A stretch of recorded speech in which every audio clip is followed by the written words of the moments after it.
5 ধরনের সবজি আর মৌরুশারি ডাল দিয়ে সবজি ডাল বোনা রুটি পরোটা গরম ভাতের সাথে খেতে অসাধারণ। আসসালামু আলাইকুম, যে যেখান থেকে আমার ভিডিওটা দেখছেন সবাইকে জানাই শুভেচ্ছা। ডালের কালারটা কতই না লোভনীয়, দেখা যাক কিভাবে আমি ডাল বোনাটা করি। এখানে আমি 4 রকমের সবজি কেটে নিছি, পাতাকপি, ফুলকপি, গাজর, বরবটি, আর এখানে নিয়েছি পেঁয়াজ কুচি করে, তারপরে রসুন কুচি। আর ডালটা ভিজিয়ে রাখছি আমি আগে, তারপরে ধুয়ে পানি ঝরিয়ে নিছি। এখন আমি ডালটা রান্না করব। কড়াই বসিয়ে দিয়েছি, কড়াই গরম হয়ে গেলে দিয়ে দিয়েছি পরিমাণ মতো তেল। তেলটা গরম হয়ে গেলে দিয়ে দিব এখানে পেঁয়াজ কুচি দিয়ে ভালো করে তেলের মধ্যে ভেজে নিব। পেঁয়াজটা যখন বাদামি কালার হয়ে যাবে তখন আমি দিয়ে দিব এখানে 1 টেবিল চামচ আদা রসুন বাটাটা দিয়ে কিছুক্ষণ সময় এখানে বেঁচে নিব যেন কাঁচা আদার গন্ধটা চলে যায়।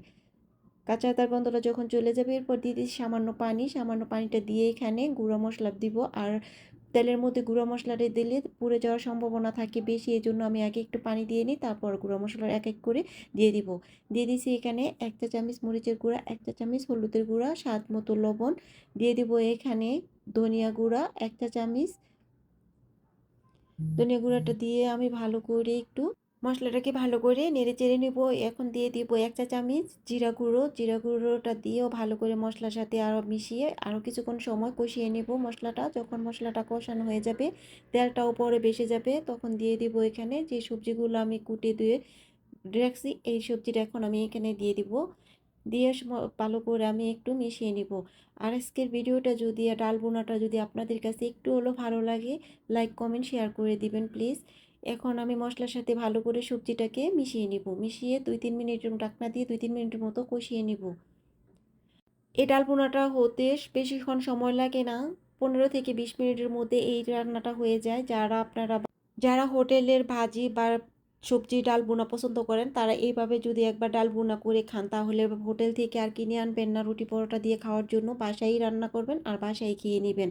এতটাই মজা হয়। আর বললামই তো যে একদম অল্প সময়ের মধ্যে এই ডাল বোনাটা হয়ে যায় আর খেতে তো অসাধারণ মজা। সবজিটা 3 মিনিট কষিয়ে নেওয়ার পরে দিয়ে দিছি এখানে ডালগুলো দিয়ে আমি কিছুক্ষণ সময় ঢাকনা দিয়ে কষিয়ে নেব। কষানো হয়ে কিছুক্ষণ সময় কষানোর পর আমি দিয়ে দিছি এখানে রসুন কুচি। এখানে একটা আস্ত রসুন কুচি করে আমি নিয়েছি, রসুন কুচিটা দিয়ে ভালো করে নেড়ে চেড়ে ডালের সাথে মিশিয়ে দিব।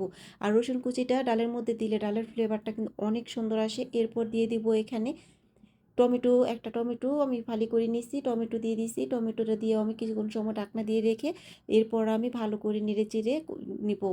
আর মিডিয়াম আঁচে ডালটা রান্না করতে হবে, ডালটা যেন 80% এখানে সিদ্ধ হয়ে যায়। আর দেখতেই পাচ্ছেন ডালটা কিন্তু সিদ্ধ হয়েই গেছে।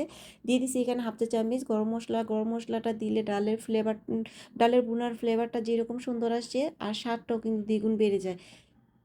মশলাটা দিয়ে আমি ভালো করে কিছুক্ষণ সময় নেড়ে চেড়ে নিছি। এরপর দিয়ে দিছি এখানে পরিমাণ মতো পানি। আমি ডাল বোনাটা কতটুকু ঘনত্ব রাখবো সেটা আমার আন্দাজ মতন আমি দিয়ে দিছি।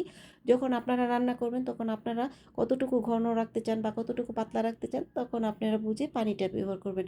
এরপর ঢাকনা দিয়ে কিছুক্ষণ রান্না করছি, দিয়ে দিছি এখানে কাঁচামরিচ ফালিটা দিয়ে ঢাকনা দিয়ে রান্না করে নিছি আরও 2-1 মিনিট রান্না করে এখন আমি ভালো করে একটু নেড়ে চেড়ে দিয়ে দিব এখানে কিছু ধনিয়া পাতা কুচিটা আমার বাসায় ছিল এই জন্য দিছি। আপনাদের বাসায় যদি না থাকে তাহলে আপনারা নাও দিলেও পারবেন। এমনিতেই অনেক মানে ফ্লেভারফুল হয় এই ডাল বোনাটা, খেতেও মাশাআল্লাহ অনেক সুস্বাদু হয়।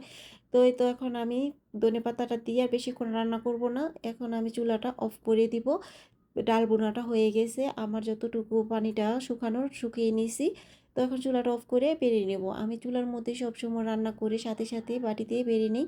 তো আমি এখন বেড়ে নিচ্ছি। বেড়ে দেখুন ডালের কালারটা কতটা লোভনীয়, কালারটা যেরকম সুন্দর খেতেও আলহামদুলিল্লাহ এতটাই মজা, দেখতেও কতটা লোভনীয়। আর যেই তরকারি মানে দেখতে সুন্দর খেতেও আলহামদুলিল্লাহ অনেক মজা হয়। তো এই তো ডাল বোনার ফাইনাল লুক। তো আজকের ভিডিওটা যদি আপনাদের কাছে ভালো লাগে লাইক কমেন্ট শেয়ার করে দিবেন। সবাই ভালো থাকবেন, সুস্থ থাকবেন। আল্লাহ হাফেজ।